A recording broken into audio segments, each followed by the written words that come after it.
In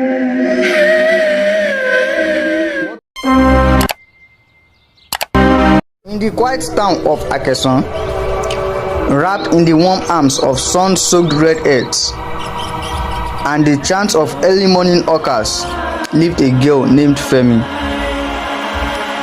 Her laughter was the kind that could heal wounds, and her eyes held the brilliance of dreams too big for a village so small.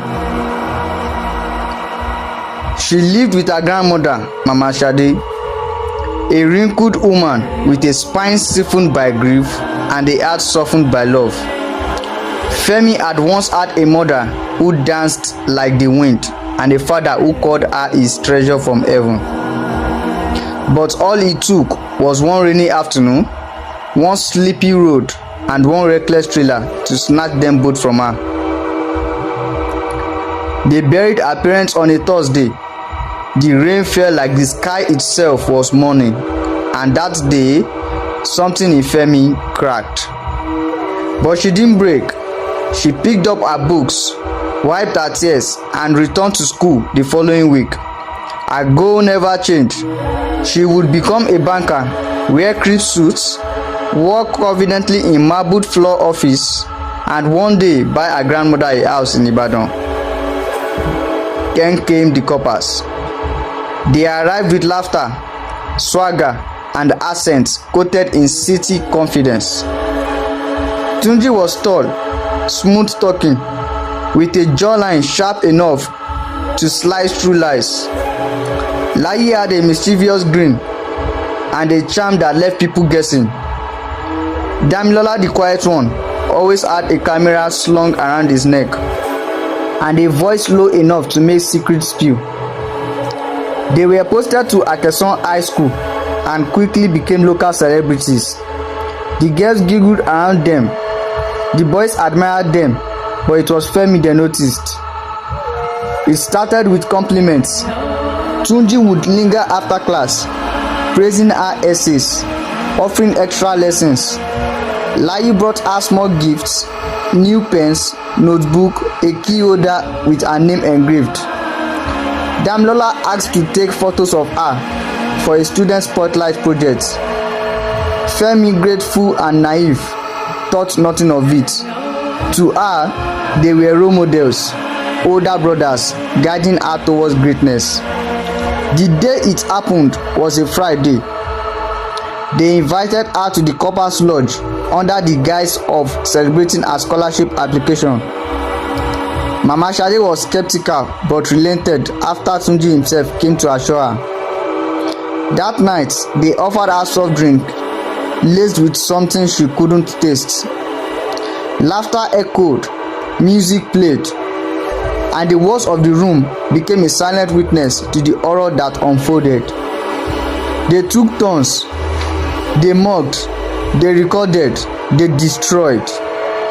When Femi returned home, her work was different, her silence was heavier. Her eyes were empty, like someone had reached in and stolen the stars. She avoided school, she avoided Mama Shade, she avoided mirrors. Then 2 weeks later, the video surfaced. Phone buzzed. Whispers turned into outcries. Akesan erupted. Mama Shade collapsed when she saw it. The community split in disbelief and anger. Some blamed her. What was she doing at the Coper'S Lodge? Others called for justice. The principal called the police. Tunji tried to flee but was caught at the park. Layi slit his wrist in the station holding cell but survived. Damilola confessed everything, tears soaking his shirt, but it was too late. Court cases dragged on. NGOs came in, reporters sniffed around, and once proud town of Akesan bore a new scar. The boys were sentenced, their NYSC certificates revoked, their futures shattered. But what of Femi? She was taken to Ibadan by a women's foundation. Therapy began. Healing was slow. Some days she didn't speak at all. Some nights she screamed in her sleep. But beneath the layers of pain, the ember of her dreams still glowed. Her voice returned, first in whispers, then in speeches. She began telling her story, not for pity, but for power. She warned young girls. She taught them how to say no, how to speak out, how to dream still. Years later, Femi stood at the podium of a youth empowerment summit, wearing a navy blue blazer and a badge that read Femi Adebanjo, banking analyst, women's advocate. Her voice rang through the hall, firm and unwavering. Behind her, a screen flashed images of her past, her journey, her strength.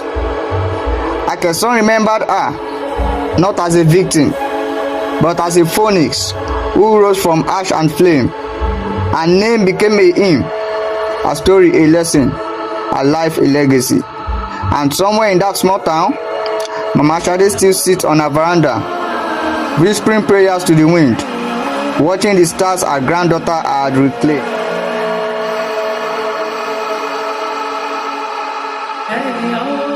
Thank you for watching. Remember to subscribe to our YouTube channel.